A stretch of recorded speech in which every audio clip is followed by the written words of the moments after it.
please read out the emergency evacuation procedure, please? If the continuous alarm sounds, you must evacuate the building and proceed to the assembly point. From this room, you follow the green running person signs to the exit, using either the marble staircase at the end of the building nearest to Bath Abbey or the main staircase. Please do not use the lifts. The assembly point for this building is in Orange Grove and the green outside Browns, and there is an evacuation chair for use by disabled people who so wish in the corridor outside the Council Chamber Public Gallery. Alternatively, the area at the top of the marble staircase has been designated as a safe refuge where persons needing assistance should assemble. Thank you. Are there any apologies for absence?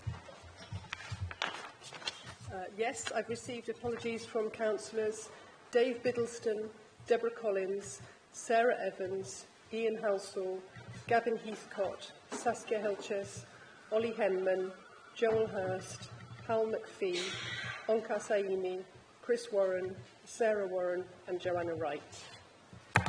Thank you. Are there any declarations of interest for this meeting? None received to me, so make yourself known if there are any. So no further declarations from the floor. Ask for confirmation that the minutes are correct. And seconder, Councillor Tim Warren. Thank you.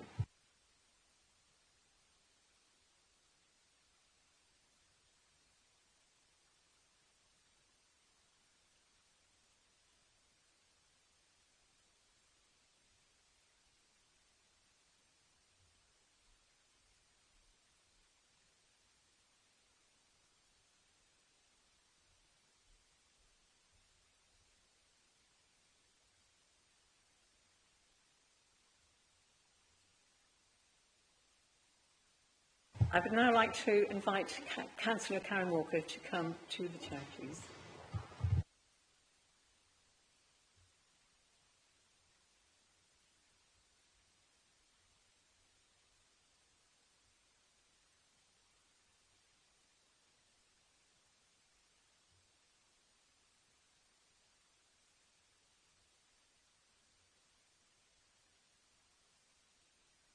I would like to invite Councillor Kevin Guy to move a vote of thanks for Councillor Walker as retiring chair. Thank you, Chair. It's one of the pleasurable things you have to do as leader of the council to formally move the vote of thanks to the outgoing chair. Karen did an amazing job, and I genuinely think that. You worked very hard.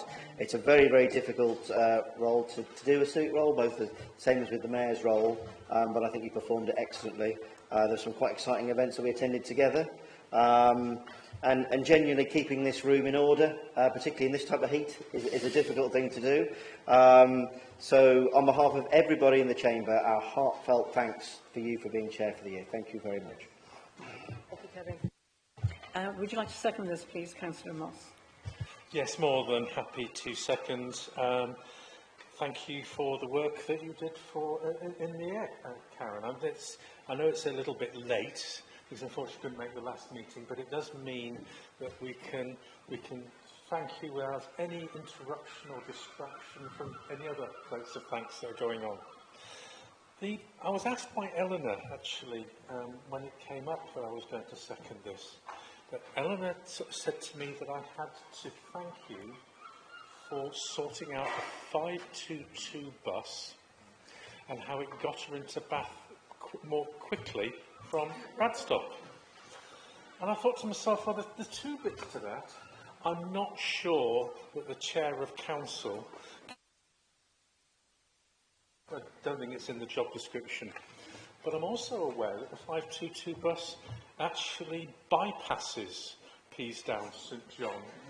And I thought that is very unlikely that Karen would support a bus that actually bypasses Peasdown St John, because I know what an advocate you are for your residents, how important your ward is to you.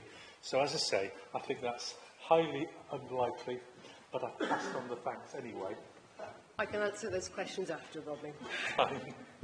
And just following on from what Kevin said, I think, is it chairing or refereeing or whatever the word is for for taking care of this council chamber is not the easiest of tasks.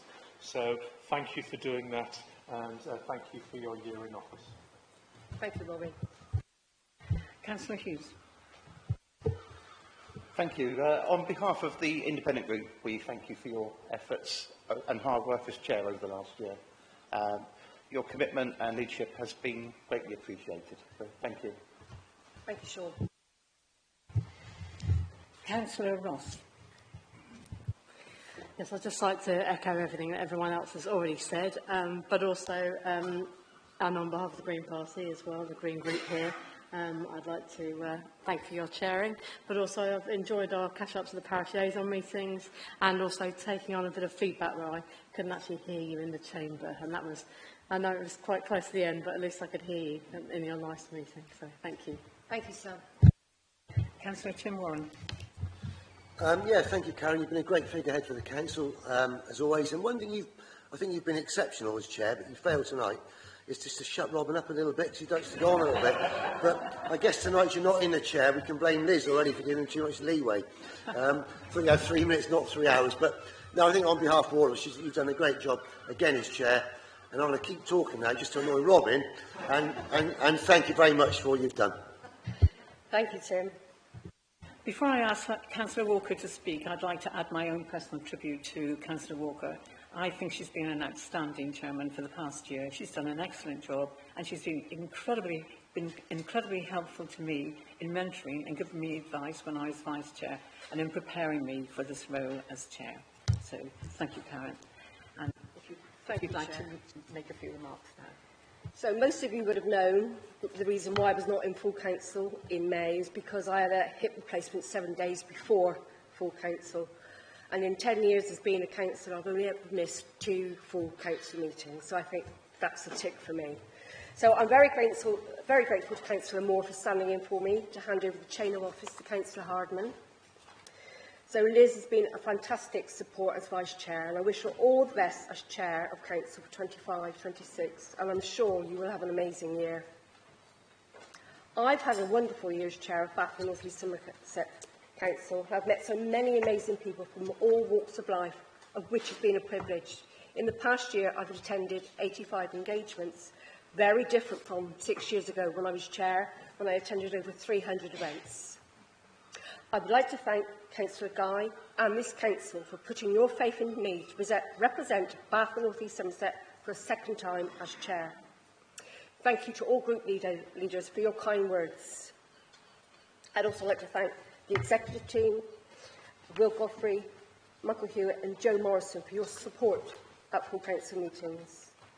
The registrars for their support and being able to officiate over 17 citizen ceremonies this past year. Normally it's 12, but more and more people now are choosing to become full members of the United Kingdom, and it's been a complete honour for me.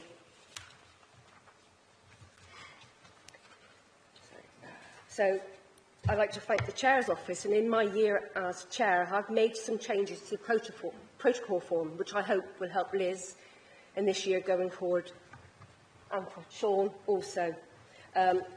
It's been a pleasure to work alongside the Mayor and the Deputy Mayor at many occasions. Misha, I have not forgotten the drinks that we talked about that we may have in a garden somewhere over the summer period, so I look forward to that very much. Lastly, I'd like to thank my husband Dave for being consort, taxi driver and biggest support. Thank you very much.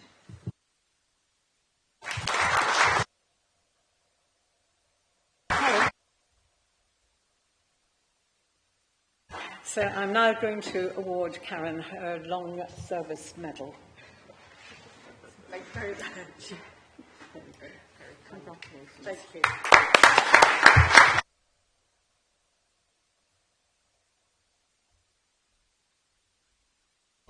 I now have another announcement to make, and it's with sadness that I have to announce that Mandy Bishop, one of our executive directors, will be leaving in August.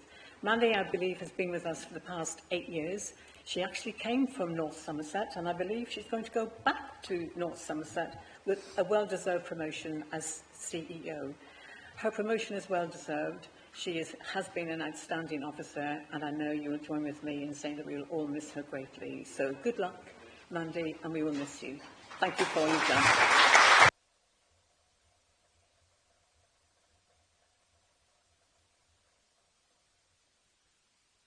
Just a few announcements from the Chair, just to remind you to switch to silent your mobile phones or devices. Remind you that you need to log into a mic unit to be able to speak and vote, and please turn it off when you finish. Also, I've been asked by some councillors, can you please make sure you speak into the microphone so that you're loud and clear? And finally, to announce that the meeting is being webcast, and if you don't wish to be filmed, please can you make sure that you make this known to the camera operators. Thank you.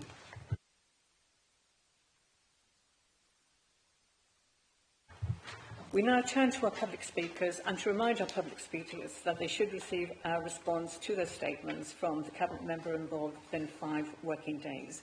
I have moved the order of speakers slightly so that one speaker can leave fairly promptly. So, firstly, I'd like to invite Stuart Bridges to speak. Thank you.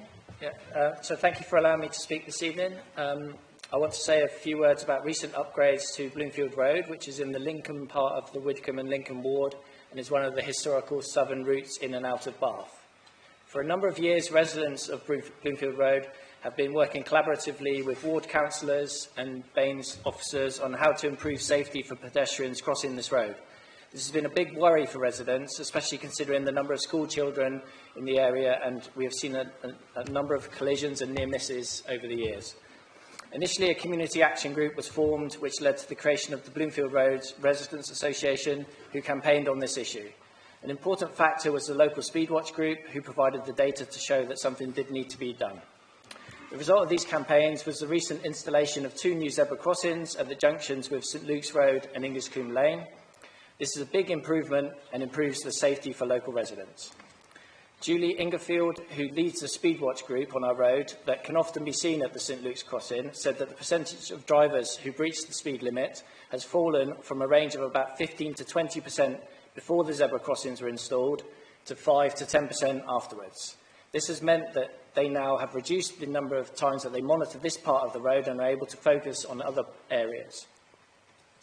A Beeching Cliff pupil who crosses the road each school day by the Inglescombe Lane crossing said, "The new zebra crossing has made me feel safer as the cars slow down in anticipation of the crossing.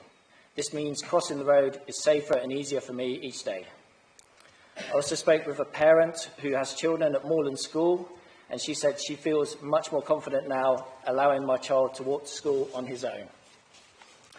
So in summary, Bloomfield Road is now a safer place to live, cycle and walk for both residents and school pupils. I would like to thank the Council for these upgrades, as this has made it safer for pedestrians in our area, and I encourage you to continue improving the infrastructure in the rest of the authority.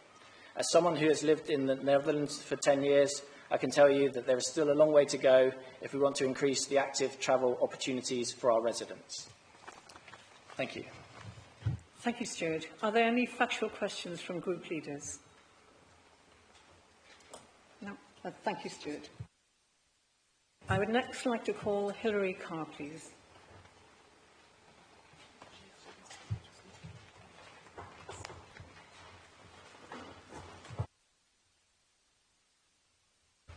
Good evening. I'm talking about the collaborative relationship between Baines and Barford Parish Council. I'm Hilary Carr. I'm Chair of Barford Parish Council. I've been a councillor for 5 years and Chair for 2 years plus. Barford is a parish located 3 miles east of Bath, with a population of 1,880 residents. We're part of the Bath Avon North Ward, and our councillors are Councillors Kevin Guy and Sarah Warren. Our interaction with Baines Council has grown significantly in the last 3 years as the council has become more proactive in identifying and addressing key local issues and, in collaboration with Baines, providing both funding and solutions. Most collaboration has been on highways matters. Our road safety survey in 2022 identified the key issue being pedestrian safety from speeding vehicles on the 3 key arterial routes through the parish, and to provide a safe route to school for children crossing these routes. We discussed the issues with our ward councillors and Baines Highways, and the prime requirement identified was for a crossing point on the High Street, which could also provide traffic calming measures. Following surveys and funding approval, the zebra crossing was installed within 12 months, I received a dossier of thanks from the school children for the council making their journeys a lot safer. The school also identified the need to address the illegal parking around the school by drivers arriving late on the school drop-off and pick-up runs. The parish council proposed parking buddies to be placed on the surrounding streets to deter the latecomers. The ward council has kindly provided the funds and the problem has now been eliminated. The parish council recently raised concerns about the notable increase in injurious collisions taking place at junctions along the A363 and requested the matter be addressed urgently. Our ward councillors had already anticipated the request and set up a meeting with the Highways Division. To this end, a £50,000 fund has been procured and proposed measures are currently being deliberated by all parties to provide speed reduction and increased safety to be implemented within the next 12 to 24 months. A recent community survey voiced a desire for more events to reflect and enhance the thriving, social-friendly Bath Ward community. Follyfest, the first summer community celebration for Bath Ward in nearly 20 years, took place successfully 2 weekends ago, despite the rain, thanks to sponsorship from our ward councillors. Our most recent collaboration was just last week to address an issue of a convicted person being housed within yards of the primary school. Councillor Guy responded immediately with advice and guidelines on safeguarding matters to concerned parties, resulting in a satisfactory resolution of the matter within 24 hours. In all the areas of interaction and transaction with Baines, the Parish Council acknowledges that, thanks to the rapport that we have now built together over recent years, it's ultimately resulted in an enhanced quality of life, certainly for our Bath Ward community. Many thanks, Henry. Are there any factual questions from group leaders? Councillor Guy. Thank you, Chair. I'd just like to point out that the Chief Executive is pinned between his Parish Council Chair and his Ward Councillor. So if he has any issues, he can bring them up now. Very pleased to hear that. Any more factual questions? We now go on to Dave Redgwell. I'm not sure if he's here. If Dave Redgwell would like to come and speak.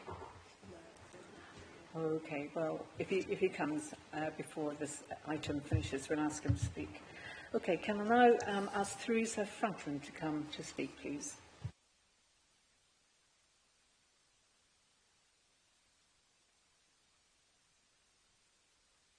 Very much for having me. I'm speaking as a mature resident of the Lansdowne area of Bath.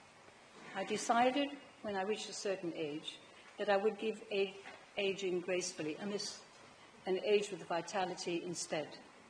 The city of Bath has always been my chosen city to achieve that goal, with its obvious reason for doing so.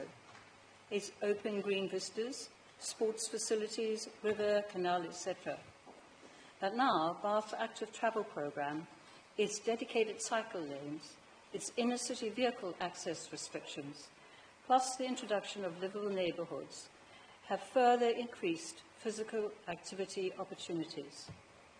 So, I'm here today to express positivity for active travel and to thank the Council for increasing the number of bike hangers in the city from 21 to 41, each with the capacity to store 6 bikes in the size of 1 car parking space. The cycle hangers are a crucial element in active travel and reducing reliance of cars, resulting in a greener, cleaner, healthier city. I walk almost everywhere in Bath, but I'm aware that e-bikes have very much changed the way people travel. I see an e-trike somewhere in my future. Many of our Georgian terraces and crescents are split into flats. For example, the Georgian crescent I live in has 33 homes spread across the original 11 houses. In addition, there are plenty of purpose-built modern apartments and many larger, older buildings which have been converted into flats. Most flats, but especially Georgian flats, have no place to store bikes. I have witnessed the effect little or no bike storage can have on flat dwelling lives of people in my immediate neighbourhood, like issues with insurance because bikes cannot be stored in communal spaces which are required to be clutter-free, carrying bikes all the way up to the top floor on a daily basis, moving home because young children did not have the space to keep their bikes. My top floor neighbours have 2 bikes, which they store in the cycle hanger situated on Lansdowne Place West. They recently bought a cargo bike to take their daughter to school. In short, many households find it very difficult to own and store bikes. Importantly, the addition of cycle hangers by this council has made owning a bike easier. In a way, it's levelled the playing field, especially for those without adequate storage indoor space. I would like to end by saying we are so lucky to live in a walking, cycling, scooting city. I recently had guests from Cape Town, and they had this to say about Bath. No need to use a car in Bath. We love it.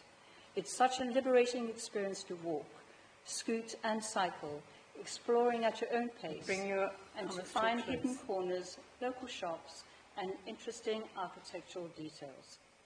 Please continue to be brave in your pursuit of active travel. Thank you for your time. Thank you, Teresa. Are there any factual questions from group leaders? No factual questions. Thank you, Teresa. I'd like to call Phoenix Dewey, please, to speak.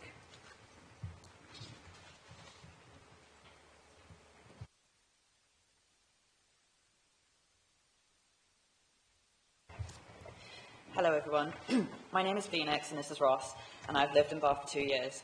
I work on the Bath Pride Committee and I'm the founder of Safe Space Bath. It is a UK-wide project to involve as many local businesses as possible to show their support and inclusion of trans folk. The UK Supreme Court recently ruled that the terms sex, man and woman in the Equality Act refer to biological sex only and do not extend to trans people. This decision has increased transphobic hate crimes and heightened fear within and for our trans community. It has made an already difficult environment even harder to navigate as a trans person. LGBTQ+ people have been part of Bath for as long as it has existed. They are our family, friends, co-workers and members of our community. We asked Baines residents to share their experience since the court ruling. This is what they said. As a victim of transphobia, I find it very difficult to be honest about my gender identity and feel as though I have to lie about who I am for my own safety and sanity. Having to lie about myself for my own safety and happiness feels unjust and unfair. Another resident said, I have recently bought a radar key so I can access disabled toilets when I'm out. I no longer feel safe using gendered toilets under the new guidelines, as either toilet I use leaves me open to verbal or physical abuse. Another trans person described being physically assaulted in the Labyrinth nightclub due to their gender identity. Security staff stood by and took no action. It was due to the actions of friends that they were able to escape this horrific situation. You may have heard that a council library in Kent have removed LGBTQ+ books from their shelves in the children's section. We are fearful that it will not stop there and hope that this is not something that will be repeated in Baines. Safe spaces are integral for LGBTQ+ folks to navigate society. We asked trans folks in Baines what a safe space means to them. A safe space for me is somewhere that everyone can report hate of any kind and have it taken seriously. A safe space feels like a warm hug after a long day, or a breath of fresh air, or the first sip of a glass of water after exercise. It lets you focus on what matters in life, human connection and understanding. A safe space is somewhere that treats people as people, no matter what. We are aware of the Council's support and acceptance of trans folk, but we are asking for real and meaningful action. We as trans folk should be leaving our homes feeling safe, welcomed and supported by the Bath community.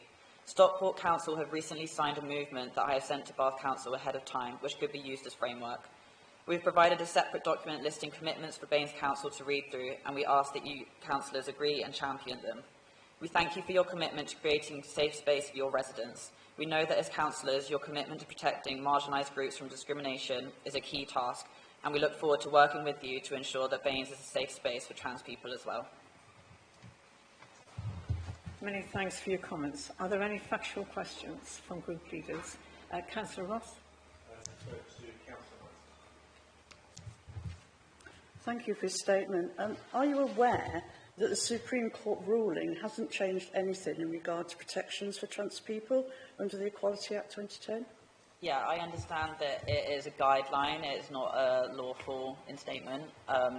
It still has an impact on trans folk and the queer community, and it is a case of individuals and councillors and people like you guys that can take that on board and show action protecting us.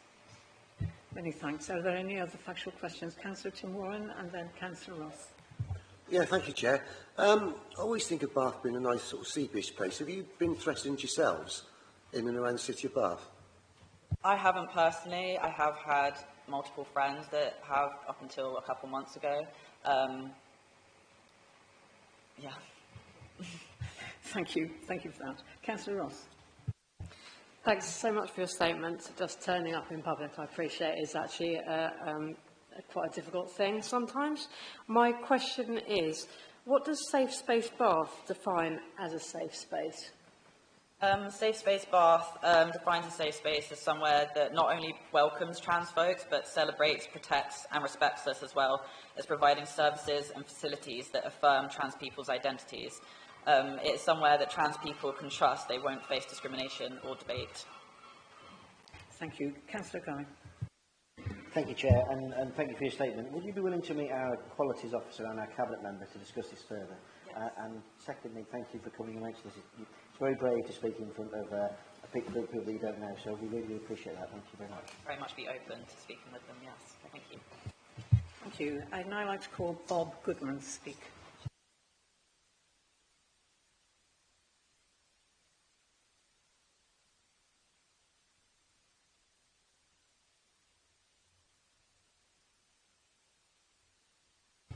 Some councillors will recall my speech to full council in May of last year concerning the fact that this council and its officers carried out work to 2 listed buildings without consent, and this was known by officers back to 2019 when an inquiry took place. The findings were not disclosed and nothing happened.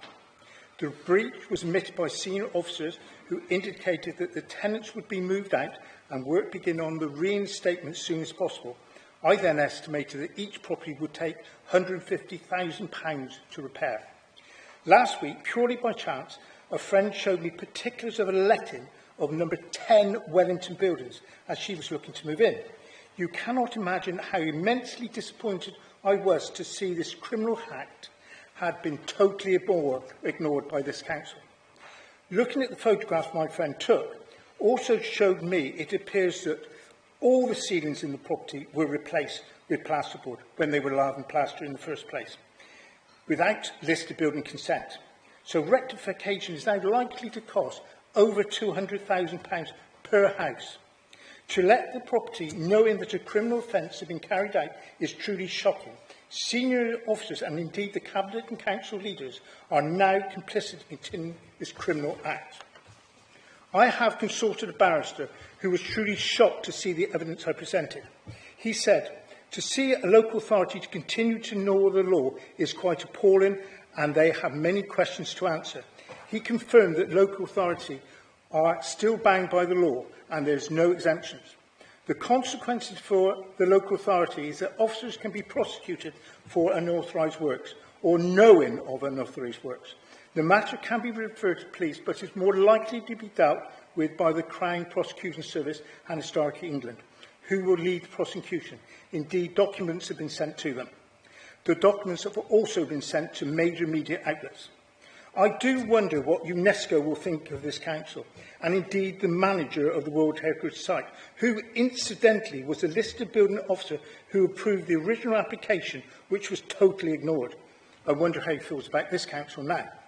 A listed building application has not been lodged over 2 years since it was accepted this breach had occurred. I called for an independent inquiry when I last spoke, and that, of course, has been completely ignored. It is now even more important this is carried out, particularly as I now know this is not the only property. It seems that officers here are above the law. As I said before, this is Bates versus the Post Office all over again. The officers and indeed the Cabinet have let this city down and perhaps you should all consider your future. I noted earlier that the Chair said there was no urgent business. Perhaps there is now urgent business.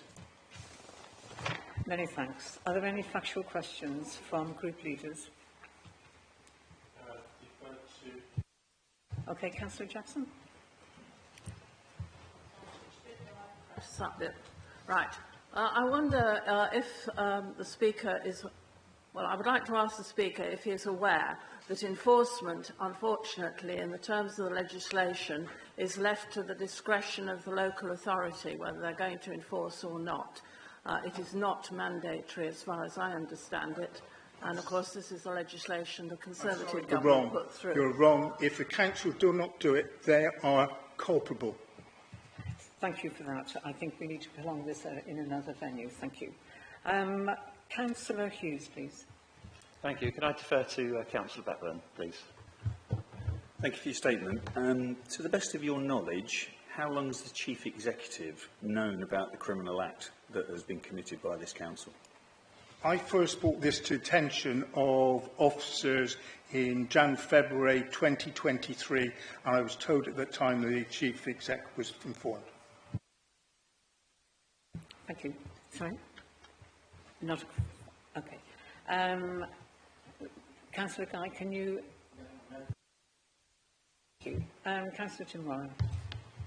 Yeah, you've used some quite strong words there. Can you tell me what qualifications you have to substantiate all this? I was fortunate enough to be a trainee building surveyor with Bath City Council in 1974, in which I then progressed up to get firstly the Associate of the Royal Institution of Chartered Surveyor, building surveyor, and then a Fellow of the Royal Institution of Chartered Surveyor. I have considerable knowledge of listed buildings, as much as anyone in the city. Thank you, Bob Goodman. I think you've explained that. Any more factual questions? Thank you, Bob. On Helen Bedser to speak, please.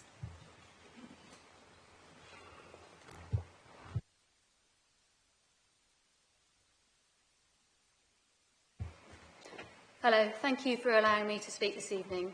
My name is Helen Bedser and I'm the Chief Executive of Julian House. Julian House has proudly supported the Council's homelessness pathway for nearly 40 years, delivering outreach, emergency accommodation and supported housing to some of the most vulnerable people in our community. Like many charities, we've faced the triple threat of rising costs, growing demand and funding cuts. These pressures have forced us to make difficult decisions to protect the long-term sustainability of the organisation. Most recently, the closure of our bike workshop social enterprise this October. We don't take these decisions lightly, but we make them so we can continue delivering high-quality support across all our services in the South West.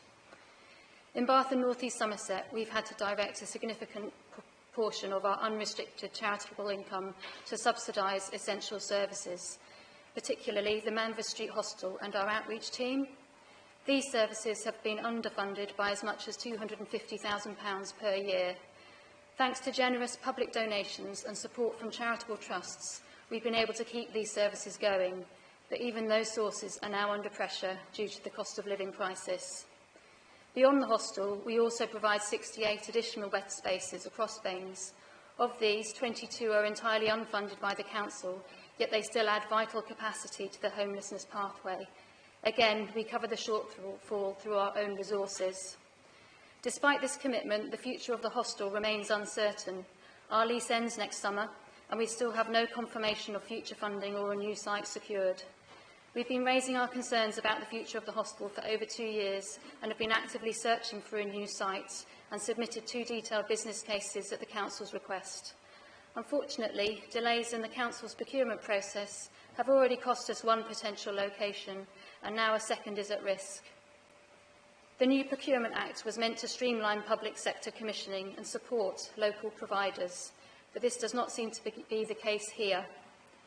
Combined with recent setbacks for other local charities like Bath Mind and DHI, and recent examples of bringing services in-house, our team is understandably concerned about what lies ahead. We urge the Council to act swiftly, both to secure the future of the off-the-street service and to commit to a fair, sustainable budget for the homelessness pathway. Julian House remains ready and willing to work in partnership with the Council to end rough sleeping in Baines, but we need the funding, the policy backing and the political will to make that vision a reality. Thank you. Thank you, Helen. Any factual questions from group leaders? Councillor Moss. Thank you for your statement, Helen. Have you received any formal response to either of the 2 business cases that you submitted regarding future hostel provision? We've had constructive engagement from the Council, and we even received £25,000 to support a feasibility study, which we matched with our own charitable investment across both proposed sites in the business cases. The first business case was submitted over 8 months ago, and the second in May, but we've yet to receive a formal response to either. and due to the delays, one of the sites now unfortunately has been sold, meaning that both our and the council's investment was lost. With our lease ending next summer, there's a real risk we won't be able to secure a new site in time, making it extremely difficult to plan and ensure continuity of this vital service. Thank you for your response. Councillor Walker. Hello, Helen. You stated that you have no confirmation of future funding or a new site. Are you aware in May this year that the Council published a preliminary market engagement notice with the aim of gauging in the provision of a hostel? Yes, we are, and that engagement notice has been extended again, so further delaying decisions to be made. Unfortunately, the deadline's been extended to the 31st of July. Thank you. So if there are no factual questions, thank you, Helen. I'd now like to call Ed Browning to speak.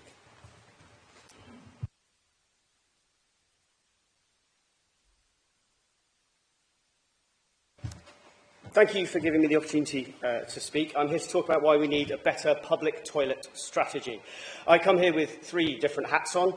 Personally, I live with a genetic medical condition which affects, amongst other things, my digestion and bowels. I was born here, I grew up here, and so I've been acutely aware of the decline in public conveniences within the city. And having said that, I will no longer use the word convenience in this context. It is not convenient to not wet yourself or soil yourself in public as you're unable to access a free-to-use toilet. The second is professional. For over 10 years, the Guildhall Deli in the Guildhall Market has been run by members of my family, and I work there regularly too. And aside from what's a Scotch egg, the most consistent question I get on a daily basis is where are the toilets? It's always seemed ridiculous to me that in a market with a delicatessen, a coffee shop and a cafe has no public toilet, and I have to send people out of the market and away from local independent businesses to supermarkets and chain coffee shops. And finally, tourism. For the past 4 years, I've worked in tourism in the city as a guide for Savouring Bath and Aikman Tours. As I said, I'm born and raised here, and I've learned so much about this amazing city, its history, its heritage, and the people working right now to make it a fantastic place to work, live, and visit. And combining that with my own family's history in the area, I'm immensely proud to take tourists and locals alike around this fascinating and beautiful place. But the one constant negative is the embarrassment of apologising for the lack of public facilities. To bring the voices of my colleagues to this proceedings, they talk of their own shame and embarrassment as they meet coaches at Terrace Walk and have to tell them there aren't any public toilets and that the best idea is to find a coffee shop, make a purchase and use their toilets. And if we're taking a large walking tour around, 10 to 20 minutes can be taken up as we wait for clients to traipse through Marks and Sparks or Waitrose. And worse still are the stories of elderly and impaired clients in tears as they've been unable to make it to a loo on time. In conclusion, I want to say it's going to be easy to vote yes in favour of this motion and then just forget all about it. So please get local people, organisations and experts around the table so we can solve the toilet problem. Let's turn this into an opportunity to be proud. Thank you. Many thanks, Ed. Thank you very much indeed. Are there any factual questions? Councillor Guy. Thank you, Ed. Not a tricky one, you're okay. So would you as a stallholder of the market welcome us opening up those toilets in that market to the general public? Because I know they're accessible to the staff, but would you be in favour of us opening up to the general public? Absolutely. I would appreciate if some effort was put into making them better, because they're not great. But if you could use the space that was there, then absolutely, because why wouldn't you? Excellent comment. Thank you. Thank you, Ed. I'd now like to call Kika Sather, please, to speak.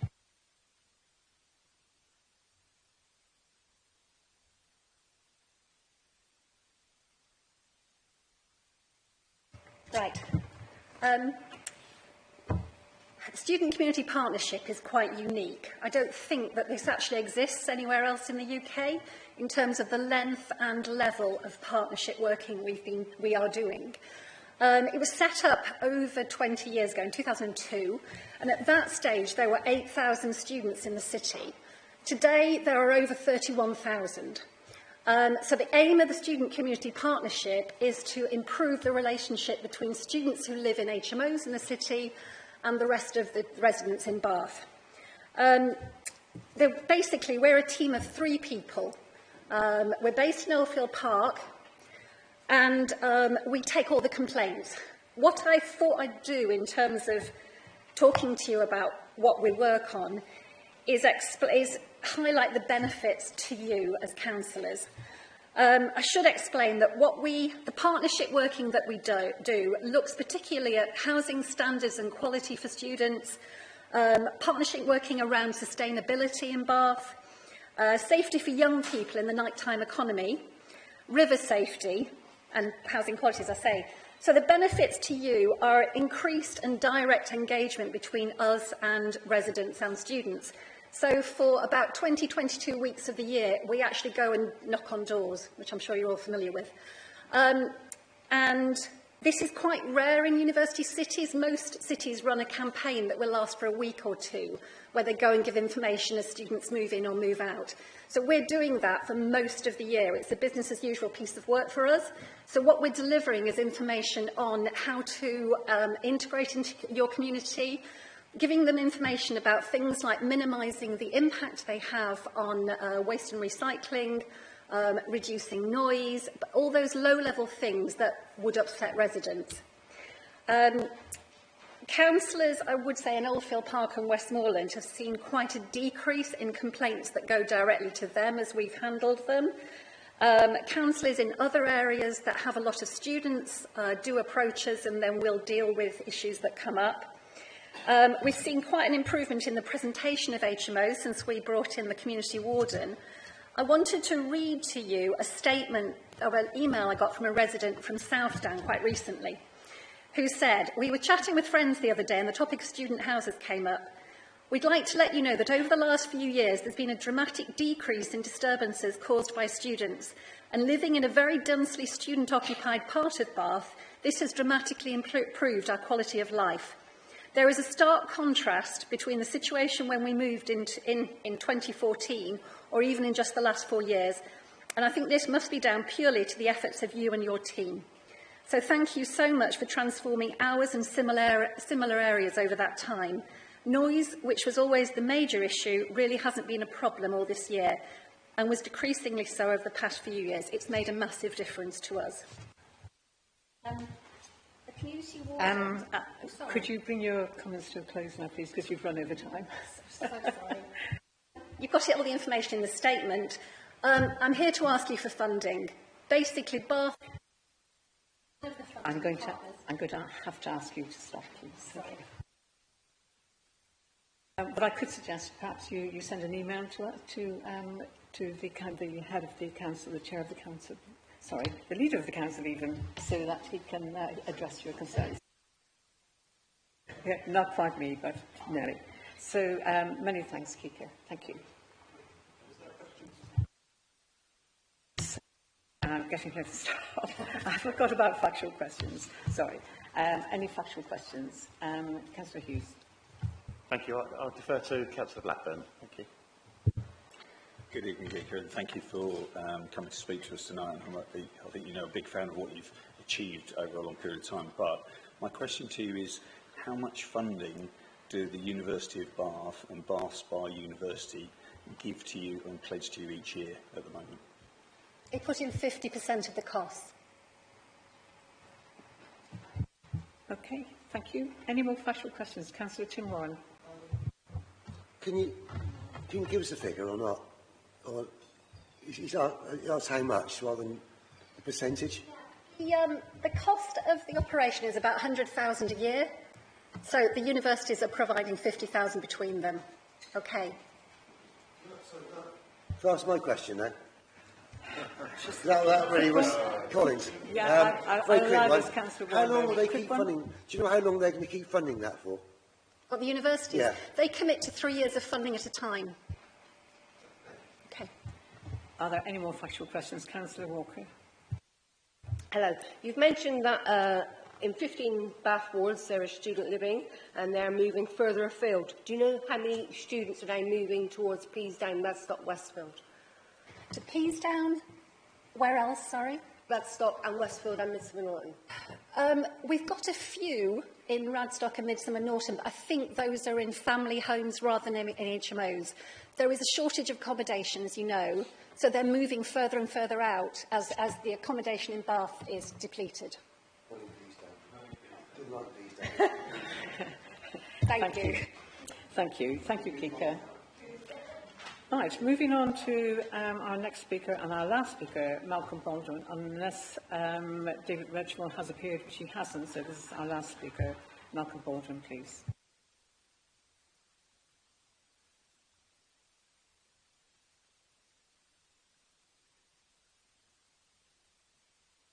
Good evening. When I last spoke to full council in July 2024, I made the statement, albeit in the context of the circus area's need for a meaningful, livable neighbourhood, that our catchment area may not yet be suffering from over-tourism, although we are likely in some respects to be close to that point. Over-tourism, I admit, is a lazy and can be an emotive term. I use it too much myself. What we really need throughout our city, but particularly in key heritage high-density visitor areas, are effective mechanisms for better management and, where necessary, better enforcement of our tourist sector and the challenges it creates. This evening, Council, you have the opportunity in Councillor O'Doherty's proposal to support the concept for a visitor charge levy proposal.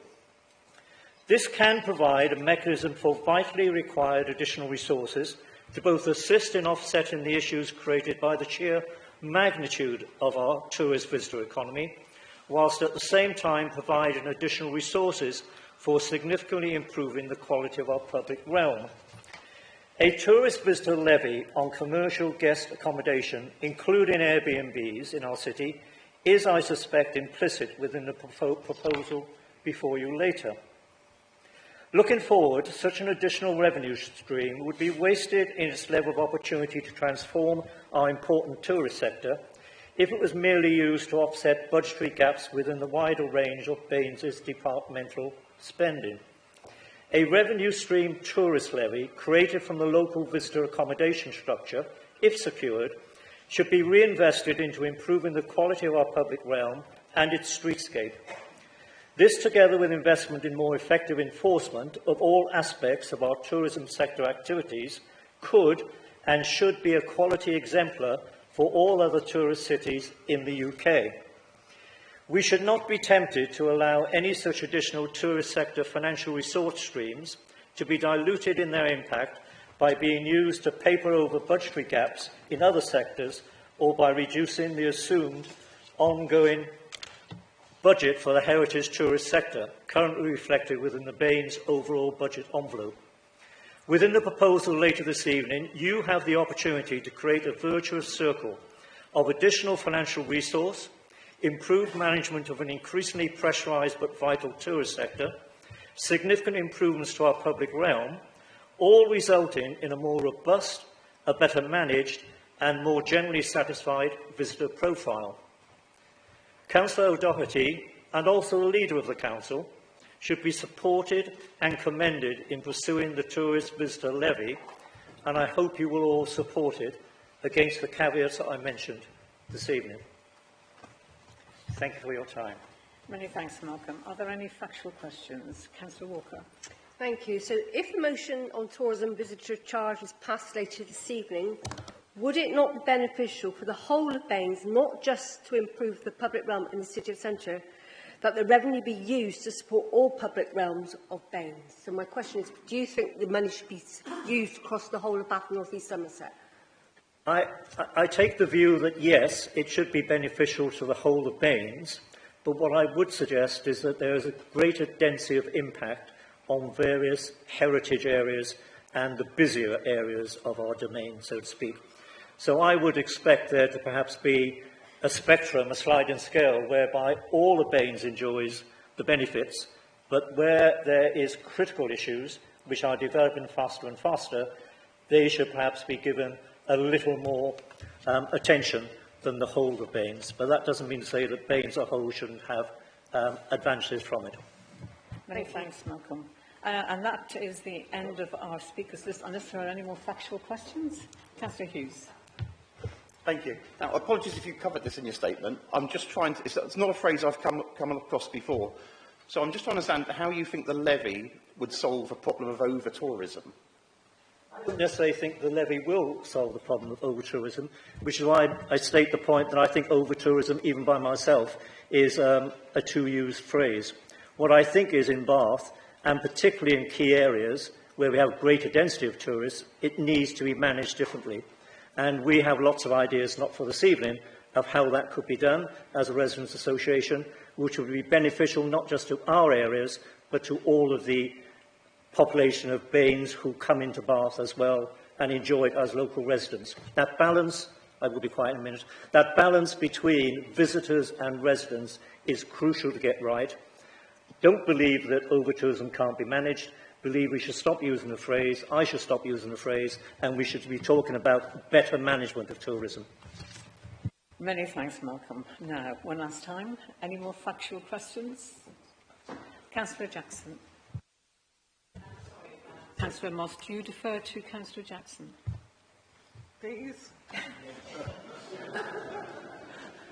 Do you think it would be a good idea to devote the proceeds of the tourist tax, however it's grounded, in the provision of public toilets? I think that would be one good example of how some of the funds, but only some of the funds, could be used to assist both the local residents and the visitors of our city. So the quick answer to your question is absolutely as part of the overall advantages. Many thanks indeed. Now, are there any more factual questions? Have we finished? Well, thank you everybody for bearing with me and making sure I did ask for factual questions. And we're now going to move on to agenda item 8, with this, the Youth Justice Plan refresh. I believe Councillor May, you're going to move the motion. Thank you, Chair. This refreshed Youth Justice Action Plan represents a positive message to the communities we all serve. Youth crime always attracts attention and worries young people and their families. In starting this proposal, I'm pleased to report that in comparison to other areas, Bains is a fortunate place to live. This is a great credit to so many families and young people and our dedicated staff that the trends are small and getting better. This is a relatively safe place to live. Bains is the lead partner for the Youth Justice under the Crime and Disorder Act 1998. Working in partnership with the police, probation, judiciary, safeguarding, health bodies and the regional representative of the Youth Justice Board, the Council has the duty to publish an annual Youth Justice Plan, setting out agreed actions to prevent offending and re-offending by children aged between 10 and 17. The process is very clear. The plan must be approved by the Council, hopefully tonight, after Cabinet and Scrutiny colleagues have made any recommendations for change. The Children's, Adults, Health and Wellbeing Policy Development and Scrutiny Committee considered their plan on their meeting of the 12th of May, and last week's Cabinet meeting recommended the plan come to full Council for approval.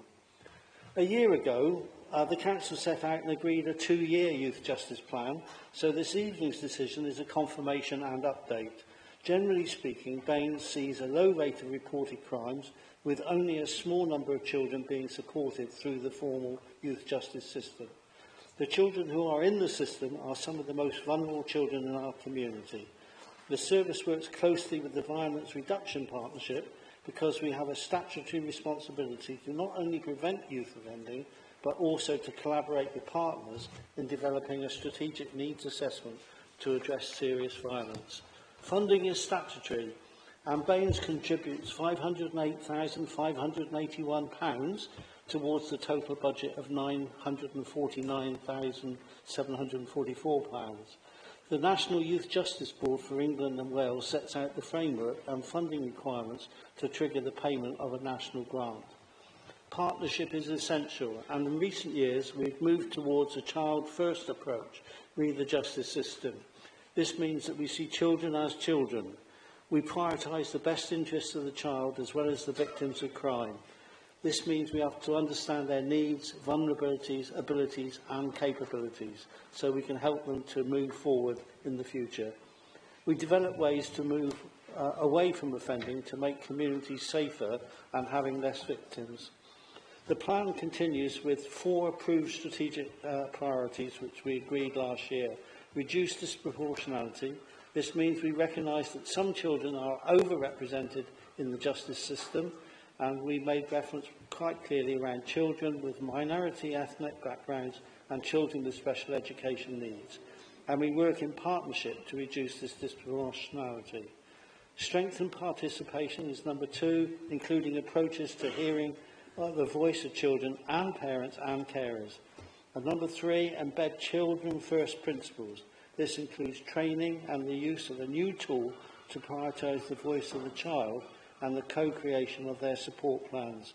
And number 4, reduce serious violence, which is the priority related to knife crime intervention.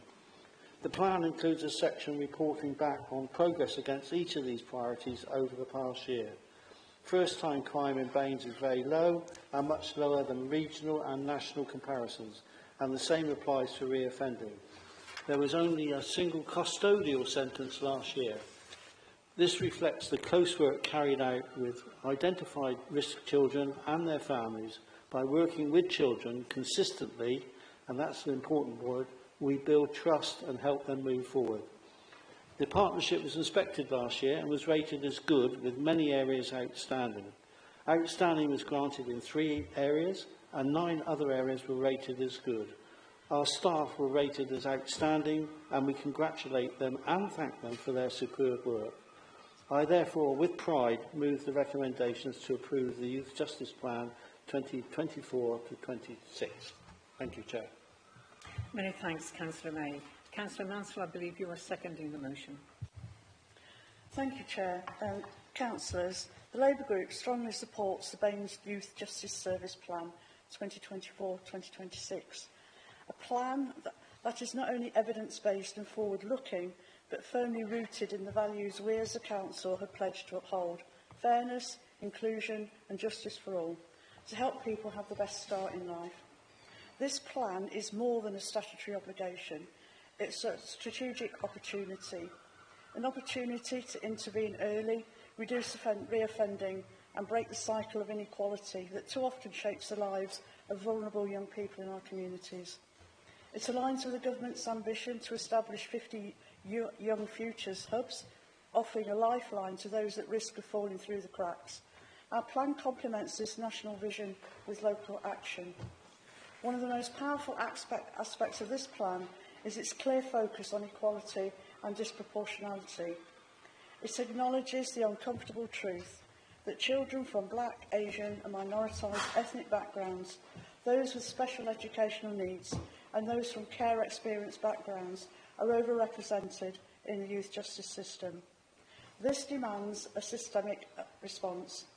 The plan outlines targeted strategies to address these disparities. It commits to improving data collection and analysis so we can better understand the lived experiences of all young people. It promotes trauma-informed practice, recognising that many young people in the system are not offenders by nature, but survivors of neglect, abuse and systemic failure. It also champions co-production, working with young people and their families to shape the service that affects them. This is how we build trust.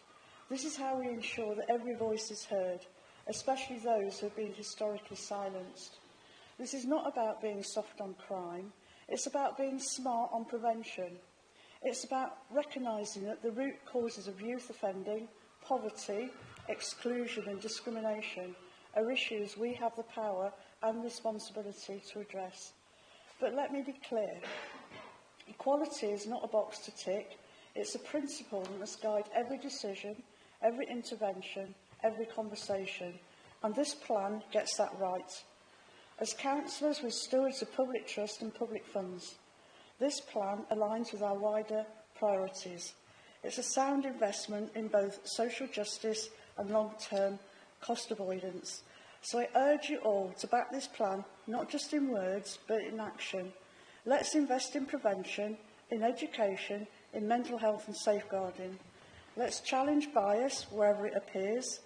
Let's not just endorse this plan, let's champion it.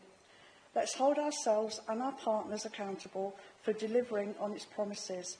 And let's send a clear message to every young person in Baines. Your future matters, your voice matters, and we will not allow inequality to define your path. I second the motion. Many thanks, Councillor Mansell. Councillor Hale.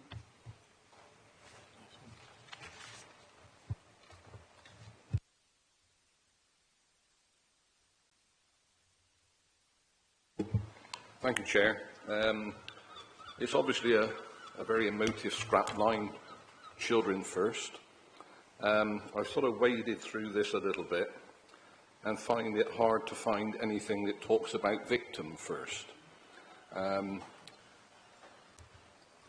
It seems nowadays that children, so-called, up until 17, rarely appear in court. And I just believe that at some point they do need to appear in court to realise they actually break the law. It's no good having a wonderful sort of talking shop, a meeting type cross-party engagement, but they aren't the people that the community can ring when there are issues. They only have the police to ring, and they're few and far between. So it begs the question, is the money better spent trying to enhance policing than it is to have a committee? It will be interesting to know how effective this is in the practical world, but at the end of the day, when you have members of the public being harassed, harangued by young people who are somewhat feral, I don't believe that this will achieve a great deal. I'm probably talking on my own here, but that's fine, you know. I rarely find people agree with me, so it's all right, even at home. I just think that we need a more obvious and practical solution, or equally, if you think this is going to work, you need to sell it to the people who complain to me about antisocial behaviour, and I can't believe that there isn't a councillor around these seats that doesn't, at some stage, receive complaints about antisocial behaviour. So let's think about the victim in all of this, rather than overly concentrate on the child who's caused the person to be a victim. Thank you. Thank you, Councillor Hale. Councillor Jackson. Thank you, Chair. I think it probably fell just outside the period spanned by this report that a young man from Rivlington called Charlie was stabbed to death in Radstock Library car park on the 31st of July. And this is good stuff that we have here in this report, and I commend those who prepared it, but I'm not convinced it embraces the harsh reality of knife crime. I'm particularly disappointed that on page 13, well, I'm not sure whether it's page 13 of the report, page 29 of the council papers, that this really grasps the extent of the problem. And what really grieves, well, I don't know if it grieves me is the wrong word, what I find disconcerting is the fact that a group of us were on the working party for knife crime, put in a lot of hours and had an absolutely heroic officer backing us up with information and facts and figures and so on, and it's not mentioned. I know obviously a report can't mention everything, but a lot of hard work has been done on knife crime policy by councillors in this chamber, and I wish it were there. And I think we also ought to commend what the scrutiny panel for young people has been trying to achieve in facing up to the reality, which, as Councillor Hale says, is pretty grim. And vandalism in the Westfield-Radstock area is running to thousands and thousands of pounds, as the parish councils know all too well. So, yes, this is a good report. Yes, I will be supporting it, with, I'm sure, the rest of the group. But it doesn't really go far enough. If we'll make this a launch pad to grasp the reality of life, and especially this persistent casual vandalism, it would be good. Thank you, Councillor Jackson. Councillor Ball. Yes, thank you. I wasn't going to speak, but Councillor Hell has encouraged me to speak this evening. I think he's missed a point by the whole paper and what it's actually saying. We need to keep the youths out of crime to start with. If we can keep them out of crime until they're 18, 19, they don't normally get involved. It's making sure we have that early start with them, we encourage them to get out of the system, not have the crime. I mean, the nicer issues in our area, in Twerton, staff of our local residents, has put a lot of blue boxes around the city and in newer areas as well. We shouldn't need them. I'm not aware how it's being used. Hopefully no more needs to be used. We need to keep the young people safe.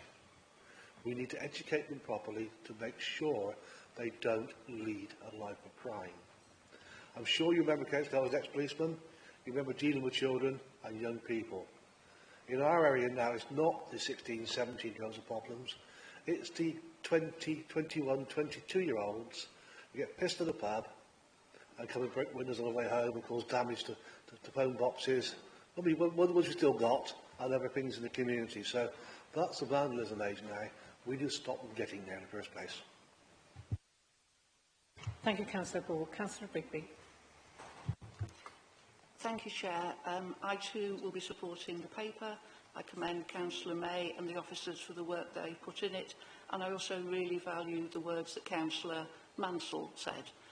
What Councillor Ball has just said, I could not disagree with a single word of it, but I'm afraid I find it, I'm trying to think of a word that's not going to get me in standards trouble. I find it appalling that I'm sitting in a council where we're trying to talk about preventative work and helping our young people avoid the stigma of crime and ruining their life chances at an early age, and hear those young people being referred to as feral youth, I think is a disgrace.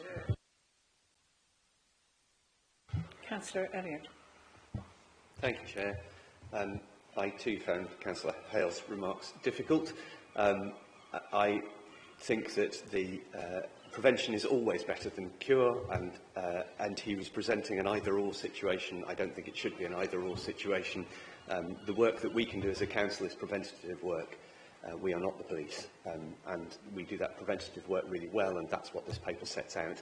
He talked about victims. I would point him to page 21 of the report. It does talk about victims. There is a KPI around victims, and it points out that 100% of victims were consulted and asked for their views prior to OOCD panel or court hearing, and were offered indirect or direct reparation. So to characterise this as not addressing victims is just incorrect. There is a victim section in the report. Thank you. Councillor Tim Warren.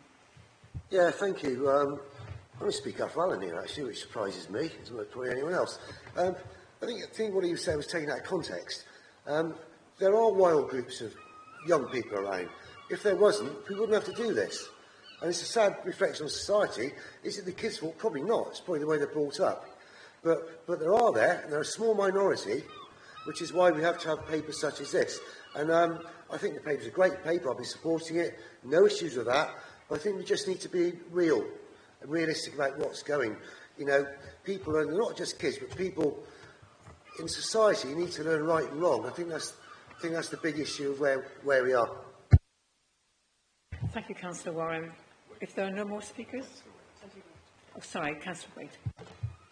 Thank you, Chair. I wasn't going to speak, but in fact, I feel that my role as one of the scrutiny panel members of Avon and Somerset Police, I should inform Council that they are very concerned about knife crime, and the new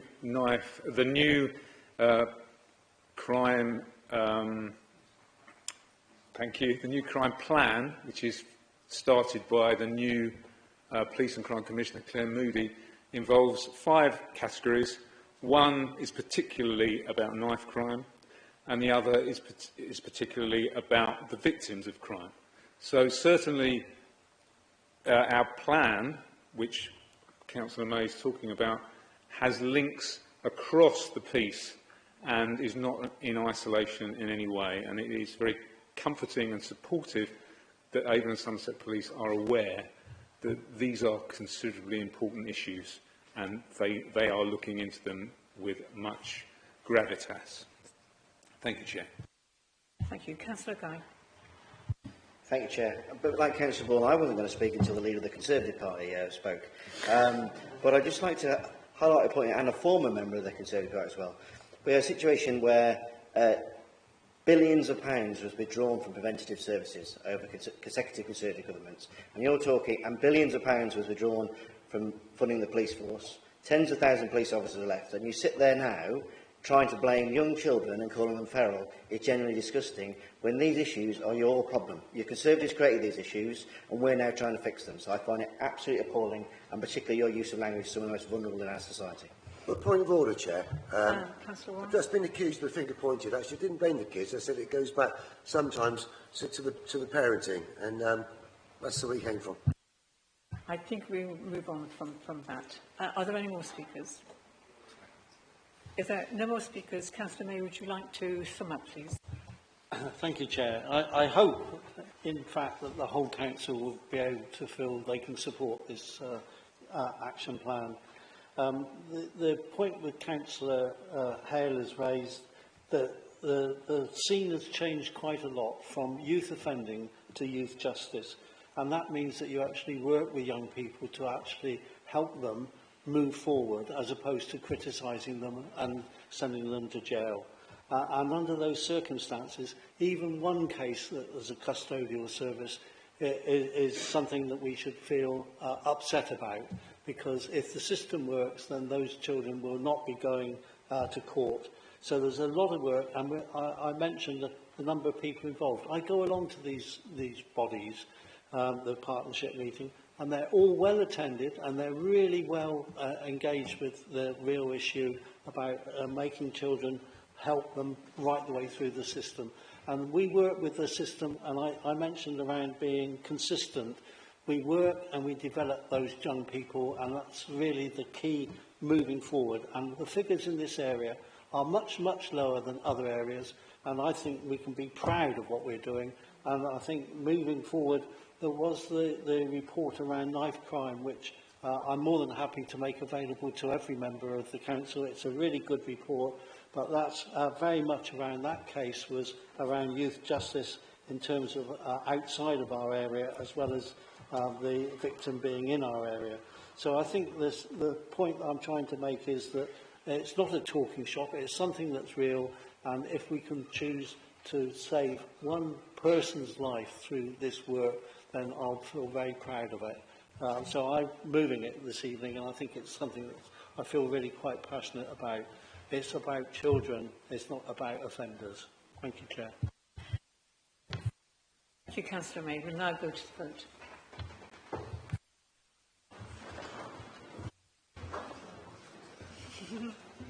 I know we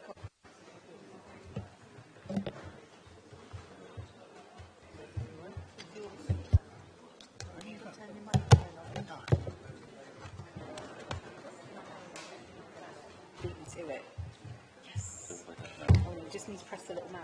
You just put your mic.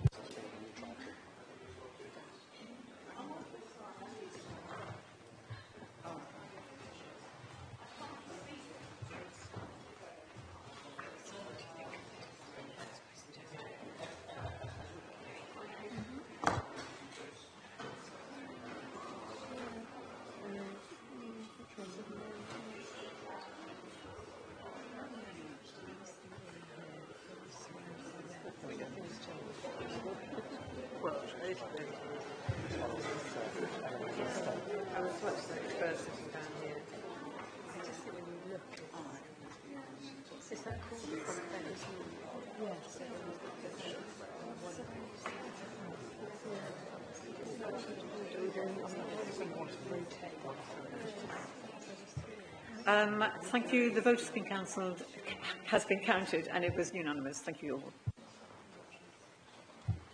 We're now going to go to agenda item 9, the Treasury Management Outturn Report, and Councillor Mark Elliott is going to move it. Thank you. Thank you, Chair. So this is the Treasury Management Outturn Report for the last financial year, which sets out the Council's performance with regard to its investments and borrowing during the financial year 24-25. The SIPFA Code of Practice requires that this annual report is brought to Council within 6 months of the end of the financial year. I won't take a lot of Council's time with this, but I'm happy to say that, as usual, our Treasury management performance is very good. It's easy to be complacent about this, as our Treasury management performance is always very good, but we shouldn't be complacent about that. I want to pay tribute to the careful and professional way officers manage the investments and borrowing undertaken by the Council. There are a lot of councils who would be very pleased to have an uneventful Treasury management report. I'll just highlight one or two things. At the end of the year, our borrowing was 275.7 million and our investments were 32.6 million. We're within our approved borrowing limits set by our Treasury management strategy, which is set out in Appendix 1. The liability benchmark chart in Section 7 is a useful graph in demonstrating that visually. The average rate of return on operational investments was 4.96%, just above the benchmark rate of 4.84%, and our strategic investments returned 4.25%, exactly in line with the budgeted return. The table in Appendix 3 shows that we only dipped below the benchmark rate very slightly for 1 month during the year. Interest rates were higher for longer than expected, and along with capital spend reprofiling, that meant our interest and capital financing costs were just over a million under budget, which contributes towards alleviating the very significant financial pressure in the revenue budget. I'm grateful once again for the diligent work done by our Treasury management team. It's not a glamorous part of the Council's activity, but I make no apology for repeating every time it comes up that it really does underpin everything else that we do. I commend the report to Council and move the recommendations set out in sections 2.1 and 2.2. Thank you, Councillor Elliott. Councillor Moss, you're going to second this, I believe. Yes, more than happy to second this, and again echo thanks to the officers who have who deal with these issues, with these investments, and the fact that I think echoing no news is good news in this report is something that should be commended. Happy to second, and thank you to the officers. Thank you, Councillor Moss. Do we have any speakers? If not, Councillor Elliott, do you want to sum up? I'm happy to move to the vote. Thank you. Thank you. We'll now move directly to the vote.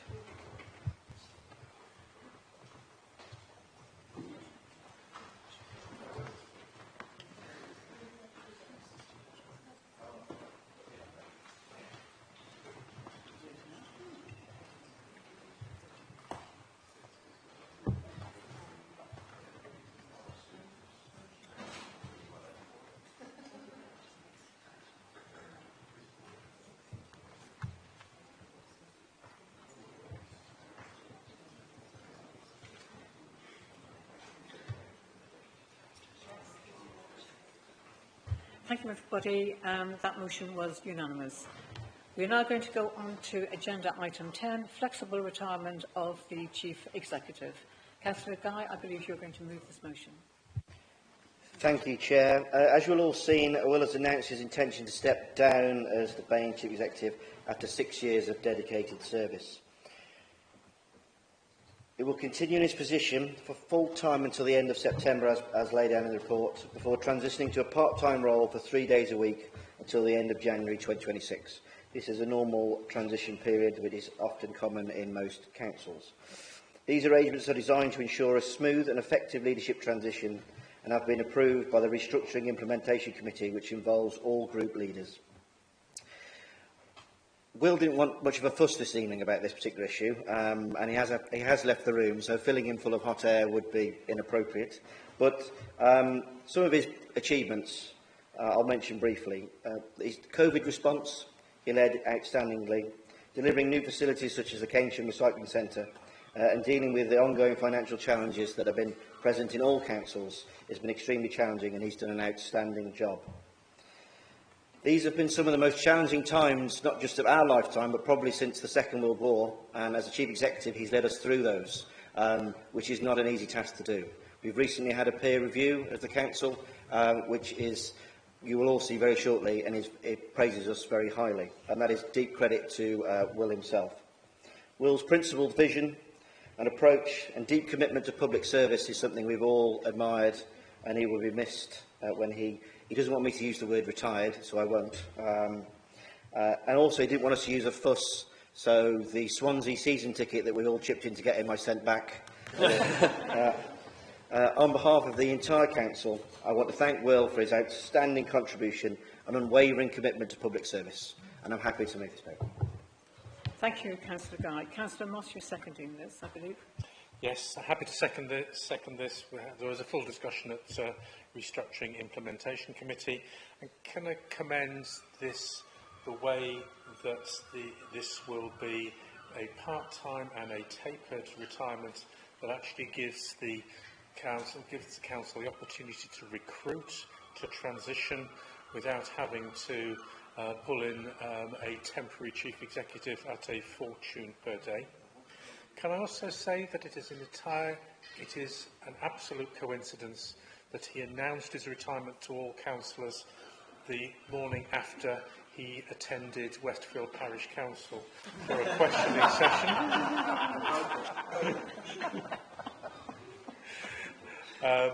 But yeah, more seriously, many thanks to Will. I think we all remember those days of COVID and the lockdown and how he, as Chief Executive, dealt with that. So, more than happy to second this, and I hope all council members will support this. Are there any councillors who wish to speak? Councillor Timoran. Yeah, thank you. I think it's a good way to move forward. Nothing else, Larry. Just the one thing for the leader. Did you say you have to buy a season ticket with Swansea? Doesn't matter, I've sent it back, yeah. Moving on. Are there any more speakers? Councillor Guy, would you like to sum up? Thank you very much, Chair. No, I'm happy to move to the vote, and I'm sure we'll have an opportunity for the next few months all to approach him individually and thank him for his service. So happy to move to the vote. Okay, we now move to the vote.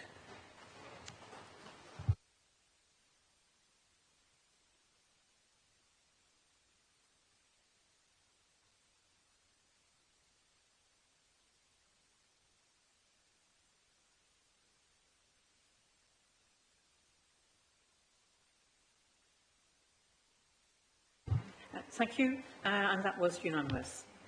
We're now going to go on to motion 11, which is a motion from the Lib Dem group, visitor charge power for local authorities in England, and our mover is Councillor Michelle O'Doherty. Thank you, Chair. Bath and North East Somerset is one of the UK's most visited areas. Every year we welcome around 6 million visitors, mostly to Bath, but also increasingly to our beautiful towns, villages and countryside in North East Somerset. Tourism is hugely important to our area. It generates nearly £500 million in local economic benefit and supports over 8,000 jobs. That success is something we should be proud of, but we also need to recognise that high visitor numbers bring costs and pressures. Transport, waste management, street cleansing, infrastructure, all of these services feel the impact, and these costs fall largely on local councils and, of course, residents. Now, let's be clear, this motion is not about discouraging tourism. We really value our visitors and we want them to continue coming.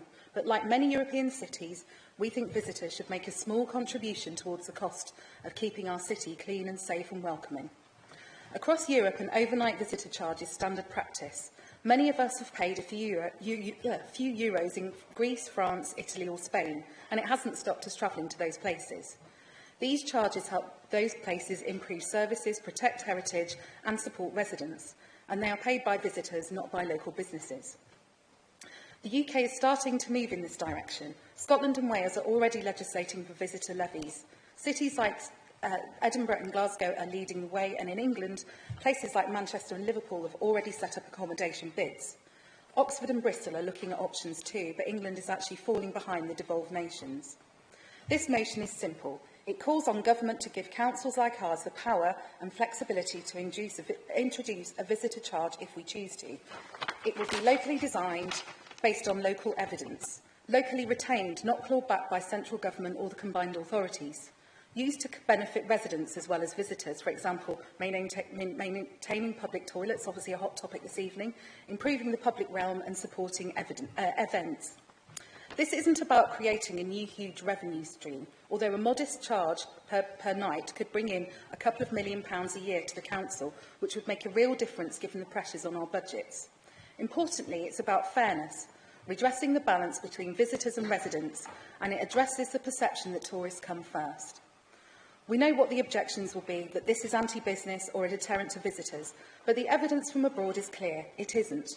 A couple of pounds a night on an overnight stay doesn't stop people from coming, and being able to fund better services makes Bath and North East Somerset an even more attractive destination. Finally, and this is vital, tonight we're not designing the scheme, we are only asking the government for the powers so that should we choose to act, we can do so locally, in partnership with our accommodation providers and in a way that keeps the administrative burden for them to an absolute minimum. No rates or rules are being voted through this evening, just the ability to shape our own future rather than wait for others to do it for us. Colleagues, the government wants to see 50 million international visitors coming to the UK by 2030. That's 9 million more than today. A lot of them will come to visit us in Baines. We need to be prepared. Let's show some leadership and support this motion. Thank you. Thank you, Councillor Doherty. Councillor Moss, you're seconding this, I believe. Yes, happy to second this motion. I mean, this is a debate that's gone on in Baines for as long as I've been here, and probably a couple of decades. It's also a live discussion that's going on in other parts of England as well. It was something that came up at Local Government Association Conference not 10 days ago. So we're part of that wider discussion that is going on about a tourist levy. And I think even a few years ago there was a Labour motion on exploring the opportunity for a tourist levy. And at that point in time, that wasn't possible. I think we are looking at a government now that will be looking at this, considering this, and delegating this down to the regions. This evening we're looking to agree in principle. We're not looking at detail, because the devil is going to be in the detail, but we're looking at the principle of a tourist levy. And we know that actually designing a tourist levy is going to be complex, because the tourism in Bath and North East Somerset is complicated, and it also the way it mixes in with Bristol being close by, but the way that people visit the UK. But we can draw on the experience in other countries. Scotland and Wales are ahead of us on this, so we can do that. But also the experience of other countries within the EU in particular. And it's probably worth noting that we know that one of the pushbacks to this will be it's anti-business and that it actually damaged tourism. Well, that certainly isn't the case I'll use two examples, Malaga and Venice, where there are tourist levies. And in fact, I think one important element of this motion is looking at developing strategies for ameliorating the adverse impacts of tourism and consider how the benefits can be impactful and as wide-ranging as possible. And I deliberately used Venice as an example because they're actually looking at a levy for people visiting. We kind of assume, or I think there's a bit of an assumption that this is about accommodation levy that is on beds, but actually one of the issues in Baines is people who'd come in by coach, visit the Roman baths and go out again. So we need to look at tourism in Bath and North East Somerset. We need to extend tourism, and this is where I'm selling the heritage, industrial heritage in the Mendip countrysides around in the Soma Valley, so people do a wider visit. And let's remember that improving the tourist experience by making sure this money goes back to improving the tourist experience will impact on Baines' budgets as a whole and will improve our budget as a whole. So happy to second and hope everyone supports this. Thank you, Councillor Moss. Councillor Tim Warren. Yeah, thank you. This is something I looked at a lot of years ago, back probably 17. I spoke to Rishi Sunak when he was Junior Minister. I spoke to him again probably a couple of years ago when he was Prime Minister. And he said they were looking at it. I mean, looking at it's one thing, but they were. There's a couple of things I'd love to hear from you, Michelle. One was a small levy. It was like a couple of quid a night for the beds. So I think we're lucky, we're very privileged, we're in a fantastic World Heritage City. People are going to come here. What we mustn't do, we must promote the golden goose, to shine the golden goose, rather than kill it. And I know we're not looking at any detail in this, which I think I'd love to see in a little bit more detail, actually, but I understand the reasons it's not coming forward. But if we can use the money, which it won't be unsubstantial. There'll be, I think we were looking like a pound a night was to be £2 million, and that was sort of 8-9 years ago, probably. So it'd probably could be double that now. If we can reinvest that and make sure everything goes back into the place, they build a new fountain, shine up another fountain. So actually, I think then the businesses will feel that they're reinvesting in business rather than scrubby old streets, etc., etc. And it is hard to find the money. We know that. So it can be reinvested into that, which would be great. The other thing needs to be easy to collect. Now, if you can have, it's not hard now with cards. You tap your one card on to pay for your hotel. The other one could be separate, actually, which comes straight to our account. And all right, you might miss one or two, but I think most of it will come through. And by doing that, if you put too much emphasis on the hotels themselves, it could be a problem, because it's just going to be a bit political now here. It costs more to employ people. Now people are trying to cut back as much as they can, so they can't be paying people to collect the tourism levy. But if you can do that ourselves, just to have a little tap, then it could work well, and I think it should work well. But I just think when we do it, we mustn't be greedy. We must use it to promote the city and be spent well in the city. And I think then people have a job to moan. If you're investing in their futures as well, it will all go well. So I will be supporting the motion. Thank you, Councillor Warren. Councillor Walker.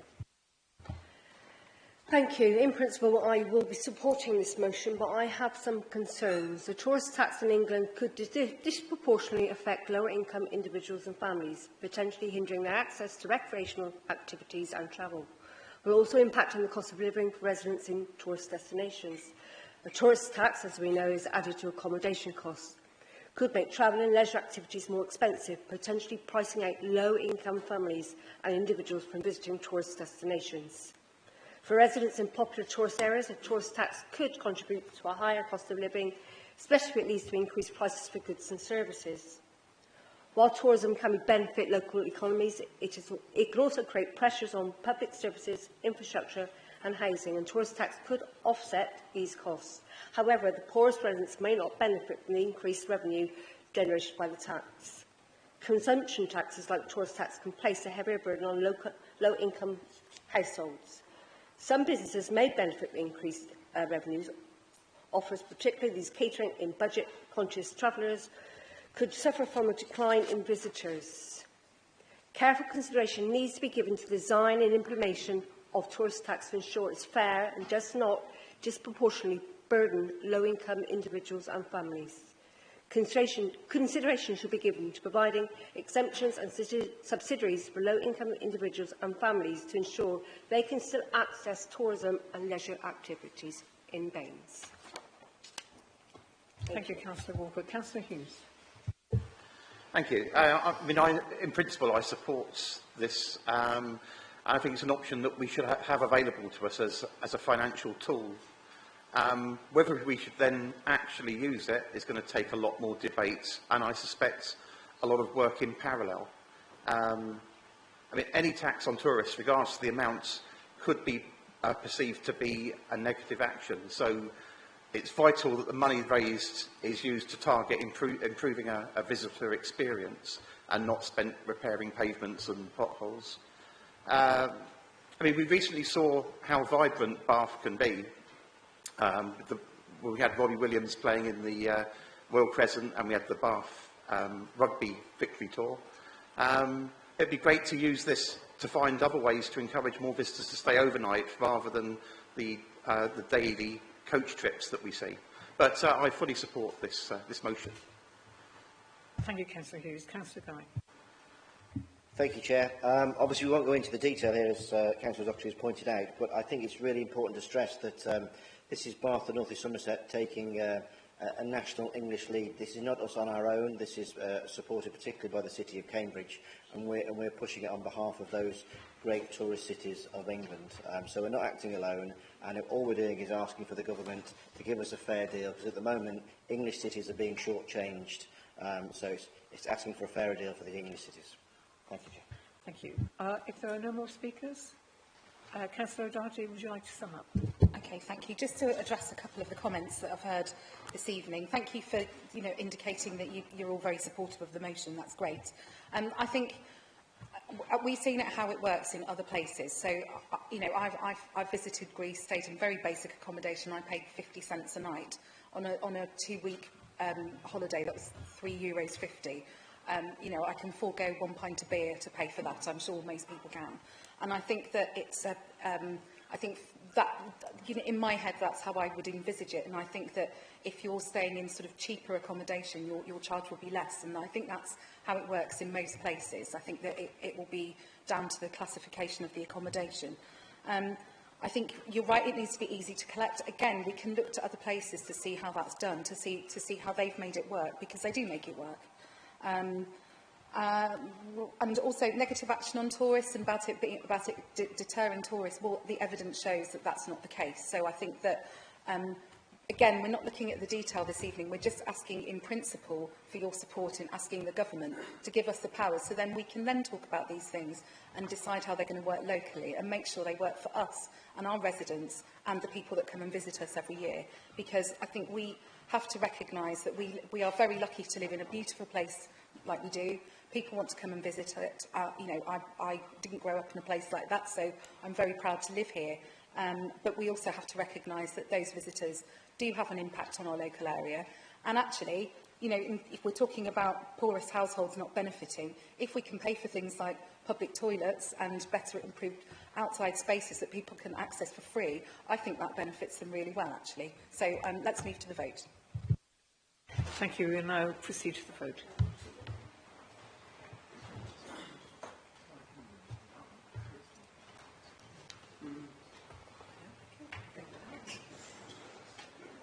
Would it be unanimous? That would be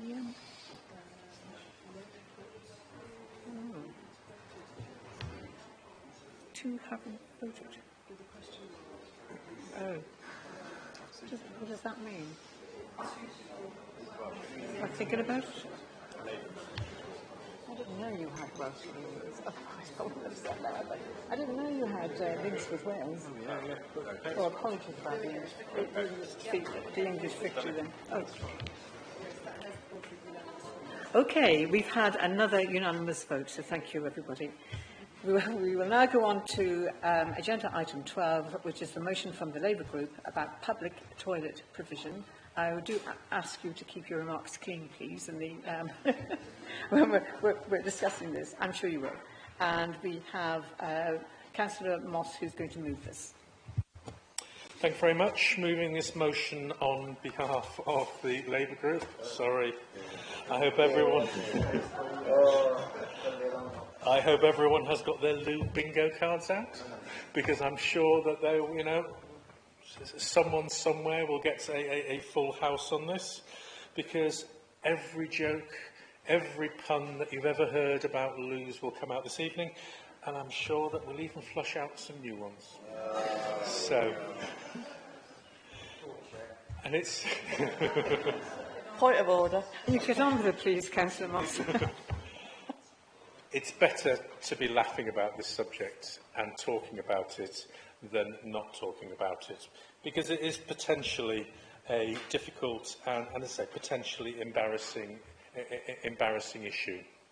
And it's one that over the years we've seen loos in the public spaces closing and closing. And while we have a toilet strategy for Baines, clearly the public experience is different from what we actually see in practice.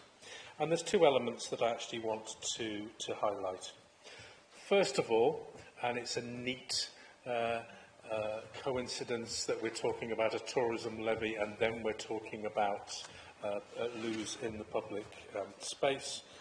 And I thank Ed Browning for his statement and actually highlighting that the lack of public toilets is actually diverting visitors away from independent businesses to supermarkets and coffee chains is not something we want to be encouraging. And, improving the tourism experience will actually improve the experience of visiting for everybody.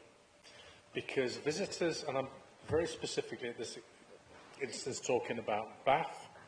Visitors Bath come from Midsummer Norton, come from Radstock, come from Westfield, Cambridge, as well as all over.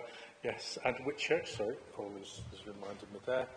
So it's important for everyone who visits Bath and North East Somerset. And I think what we try to do is to highlight in the motion that for many people that a lack of public loos actually stops them going out. That if we're talking about 20% of people are saying they wouldn't go out because of lack of public loos, and 56% will limit their liquid intake because of for going out, that is significant.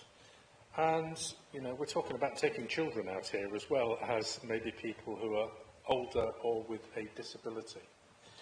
I'm just going to highlight as well how many older residents will feel that they're isolated in their own homes because they cannot go out. And I will use a personal example of taking my 91-year-old mum out. And it is about, you know, want to have a cup of coffee, Mum? Is there a loo there? How long will we be out for? Is there going to be a woman around to help me go to the loo? All that kind of stuff. And that impacts on all the other services that we look to provide. You know, we talk about adult and children's social care. So it is an important issue. It's one, I have to say, that has caught people's imagination and support. It was, you know, I'm grateful to our political assistant Jill for producing the graphics that we put out on social media. I was really pleased to see someone has printed those out and stuck them up in the Guildhall market. So it's clearly something that has caught the public imagination and support. But the important thing is that I'm very sure that we will pass this evening, but we make sure that we follow this up and look at ways that we can improve toilets in the public realm, because we know that it's not just about building them and opening them, it's making sure you maintain them and maintain them in a way that people will use. So, no, I won't come with an ends joke. I'll just say please to support it, because I'm sure that the seconder with their professional experience will have a lot more public loo jokes than I ever will. Thank you for that, Councillor Moss. Councillor Roper, you're seconding this. Yes, thank you, Chair. I'm happy to second, and having spent 34 years in the bathroom industry, I can assure you I have heard every toilet joke. This administration already recognises that adequate and appropriate public toilet provision is a significant issue, and it is under review, and we are already prioritising this topic. Council-operated public toilets have recently been reassigned to the corporate estate portfolio, which rests with me, and I've had several meetings recently on the current facilities we control and how they're managed. Also, as a director of Bath Bid, I'm aware that adequate toilet provision was a top priority issue in the annual city centre business survey, so we'll be working closely with the Bid to try and find solutions. As Ward Councillor for Kingsmead, and with my fellow Ward Councillor George Tomlin here, we're acutely aware of how our own constituents are impacted as a result of inadequate late-night toilet provision, and also a lack of provision for the homeless community, which is a real issue. We also need to acknowledge that this is not just a Bath issue, it's a Baines issue, and nor is it just an issue for the local authority, as there are several commercial operators in the city who provide facilities, as well as cafes, bars and visitors' attractions. We do, however, need to manage expectations. This is not just about strategy. There is a strategy, and if you read it, it's actually pretty sound.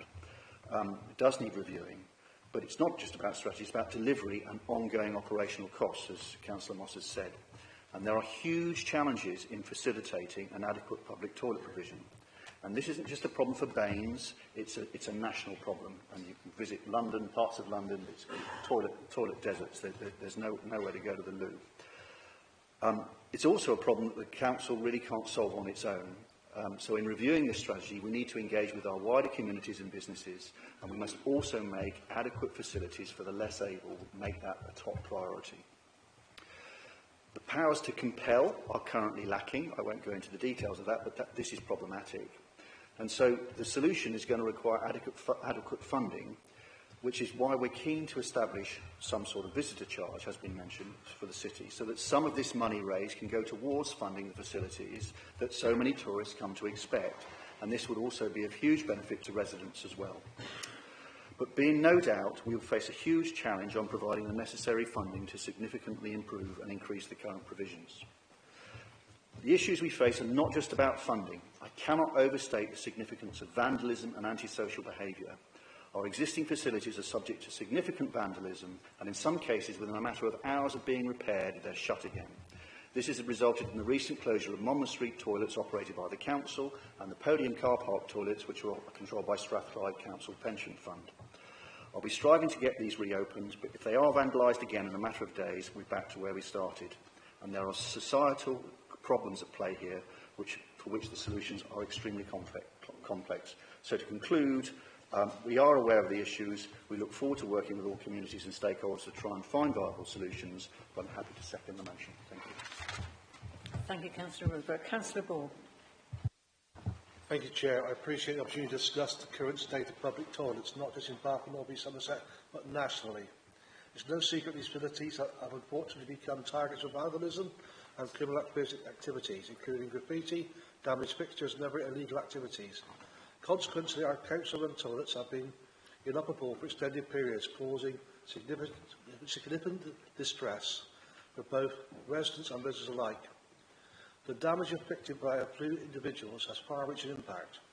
It's imperative we address this pressing issue. Quality public toilets are essential for everyone, particularly disabled individuals who face the greatest challenges with inadequate toilet provision throughout the district. These challenges are especially concerning given the importance of public amenities, fostering an inclusive community. I understand there's a shared concern for many of us, and particularly distressing for those with disabilities.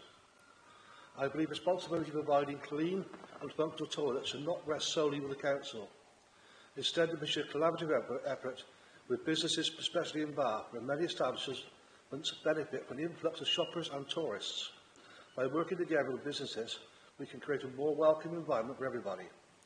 These businesses should be encouraged and supported in offering toilet facilities for their customers. This morning, several disabled residents expressed their concerns to me, their frustrations about the lack of operational toilets, noting that the only modern disabled accessible toilets at Sainsbury's Pine Gates today were functional.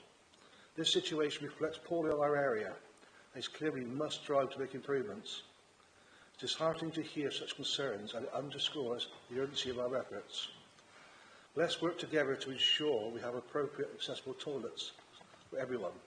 I'm confident our collective efforts will lead to meaningful improvements. Together we can make a significant difference to the quality of public amenities in our community, but alone we'll achieve nothing. Thank you, Councillor Ball. Councillor Jackson. Thank you, Chair. It seems like another age when a well-known older woman, or as she then was on the parish council and the ward councillor, met with a group of allotmenteers in Hayden. They were former miners and they wanted toilets up there in Hayden. And she said cheerfully, well, you don't need toilets, you can go behind the bushes. I'm glad to say there are now a considerable number of women holders, allotment holders, and also that the Town Council used still money and conditions to get a toilet on the allotment. The trouble was, and this is why getting public toilets as part of a planning consent is very difficult, is the maintenance of said toilet, which has not been terribly successful. So what I'm arguing for is that this resolution should be taken as a stepping stone to a broader policy, and also a policy which regards the inequalities of gender. And it could start by setting its own house in order. I've just had to walk all the way around the corridor to get to the ladies, whereas the gents is just opposite the chamber. And there have been quite a number of occasions when I've come in to use the disabled toilet, which is supposed to be open to the public, and there's a chain across it saying no public access. If we cannot put our own house in order, how can we expect other institutions to do the same? Finally, it would be, I have a long memory like Councillor Warren, it wouldn't be so, I think it was about 2010 or thereabouts, somebody gave me a leaflet produced in Perth in Scotland. It was a little leaflet that was given to tourists showing where the public toilets were. At the very least, if we provided that kind of leaflet and that kind of information, I'm sure it would boost our tourist trade. I look at and I gave it to the Cabinet member, and of course that was the end of it.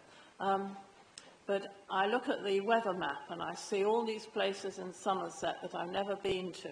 And the reason is I don't know where the public toilets are in those places, and I've got to get there on public transport. So can I beg that we follow the example of Wells and of Frome and provide decent public toilets wherever possible, and take this as a stepping stone to doing that? Thank you, Councillor Jackson. What an amazing idea, had Toilet Tourist Trail. Councillor Hughes. Thank you. Well, one of the most frequently raised issues with me by my residents in Midsummer Norton is the lack of a public toilet. We have a library and we have some sympathetic local businesses, but we know this affects footfall in our town. But more importantly, it excludes large sections of our community, it undermines dignity, it makes our town less accessible. One of the issues, I think, is an inconsistency in the funding models. Some toilets funded through council, the responsibility is passed down to parish and town councils through a precept, and that delivers quite varied results. Regardless of the funding model, we need a policy that ensures a consistency in both the availability and the quality throughout. So I'm keen to support this motion, particularly as it is a Bath and North East Somerset review. It would be great to find a mechanism that will provide a consistent level across the entire region. So I will be supporting. Thank you. Thank you, Councillor Hughes. Are there any other speakers? If there are no more speakers, Councillor Moss, would you like to summarise? Yes, thank you for the comments made and the observations. Thank you for the thoughtful comments and observations. I think the Cabinet member summarised the complexities, particularly around the maintenance and how one or two individual acts of vandalism can actually be very problematic and how we deal with that. Please, can everyone support the motion, and can we make sure that when we come back and revisit in a few months' time that we have made progress on how we can do this and how we can achieve this? Thank you. Thank you. We will now go straight to the vote. I thought there'd been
Okay, thank you everybody. We've counted up the numbers and one or two councillors have left. So I think this might be a record, but all our motions have been unanimous. So well done. I don't know if it's the heat or whatever it is, but they all have been unanimous.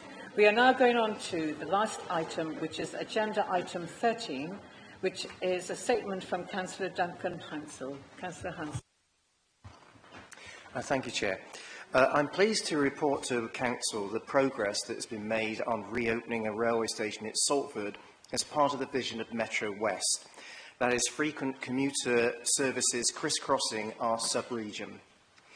In December 2023, Councillor John Godfrey, Chair of Salford Parish Council, and I met with the previous West of England Metro Mayor to discuss the case for reopening a Salford station. WECA Committee approval followed in January 2024 for a new station's feasibility study, including a station at Salford. Thanks to the advocacy of Councillor Kevin Guy, the West of England Combined Authority Committee in March this year went further and included Salford in business case development for a potential new station as part of developing a new regional rail strategy. Work on a business case for a Salford station has never happened before, and Councillor Guy is to be congratulated. In early June, I met with Professor Rebecca Schaaf, Interim Deputy Vice-Chancellor of Bath Spa University at the Newton Park campus, to ask Bath Spa University to reaffirm its support last given in 2019 for reopening of Salford Railway Station. I'm delighted that Professor Schaaf has since written on behalf of Bath Spa University to leaders at WECA and Baines, reaffirming the university's support. In her letter, Professor Schaaf writes, quote, "The proposed reopening of Salford Station, approximately 2 miles from the Newton Park campus, aligns closely with our values and would offer significant benefits to both the university and the region as a whole. It would help reduce car dependency, alleviate traffic congestion and support climate emergency objectives. This support from Bath Spa University is very welcome and can only enhance the business case for a station." WECA Mayor Helen Godwin has responded to Bath Spa University letter. Thank you for this letter, which is indeed really helpful as we start to think about future transport strategy and how we can build the true suburban rail network that we need. These positive steps I've described are the consequence of the work and actions of Liberal Democrat councillors, Baines officers and others, and not anyone posturing on the sidelines. One of the slogans we hear is a nostalgic Salford Station, bring it back. I say Salford Station, bring it on. Thank you. Thank you, Councillor Hansel. Are there any factual questions from group leaders? Councillor Tim Warren. Yeah, thank you, Chair. You know, this has been ongoing for a long time. And please take this as a genuine question, not a spawning question, it's a genuine question. I know the issue in the past was always that there was no room on the timetable for a train to stop. Has that changed? That would be something addressed in the feasibility study, and hopefully then, if Salford Station is a feasible project, then the business case will back it and give reasons why it should proceed.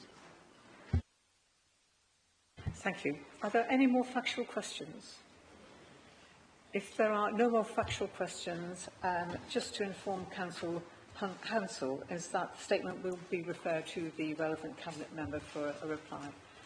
So that brings us to the end of our Council meeting.